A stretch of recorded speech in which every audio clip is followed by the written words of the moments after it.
មួយคลิปដែលសូវីសានិងស្វាមីសម្ដែងខ្លាចប្តីមានស្រីពេលប្រពន្ធពពោះធ្វើឲ្យអ្នកគាំទ្រគាំងខ្លាំង đây là chích năng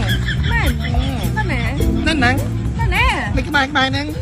ក្រៅពីមានអាជីពជាតារាចម្រៀងល្បីឈ្មោះនិងជាអ្នកចំនួនមួយរូបអ្នកនាងសូវីសាក៏ជាភរិយានិងជាអ្នកម៉ាក់ដ៏ល្អក្នុងការមើលថែក្រុមគ្រួសារឲ្យរស់នៅប្រកបដោយក្តីសុខហើយអ្នកគាំទ្ររបស់តារាស្រីរូបនេះប្រកាសជាជ្រាបហើយថាពេលនេះអ្នកនាងនិងស្វាមីគឺលោក Tommy ក៏កំពុងត្រៀមចាំទទួលសមាជិកថ្មីជាកូនទី2យ៉ាងអន្តរសាផងដែរអំឡុងពេលទម្ងន់កូនទី2នេះអ្នកនាងសូវីសានិងស្វាមីតែងថតវីដេអូបង្ហោះលើ Facebook និង TikTok លេងជាប្រចាំដើម្បីចែករំលែកក្តីស្រឡាញ់និងជីវិតរស់នៅប្រចាំថ្ងៃជូនដល់មហាជនអ្នកគាំទ្ររបស់ពួកគេដោយវីដេអូសម្ដែងរបស់ប្តីប្រពន្ធអ្នកសិល្បៈមួយគូនេះតែងទទួលបានការស្រឡាញ់ចូលចិត្តទស្សនាពីមហាជនយ៉ាងច្រើនជាស្ដែងវីដេអូថ្មីមួយដែលអ្នកនាងសូវីសានិងលោក Tommy សម្ដែងជាមួយគ្នាដោយក្នុងខ្លឹមសារចង់សម្ដៅដល់ពេលប្រពន្ធកំពុងមានទម្ងន់អ្នកនាងសូវីសាខ្លាចស្វាមីមានស្រីខាងក្រៅកំពុងទទួលបានការពេញនិយមទស្សនាយ៉ាងខ្លាំងព្រោះនៅក្នុងវីដេអូនោះលោក Tommy ក៏បានតុបតែងខ្លួនជាស្រីដែរ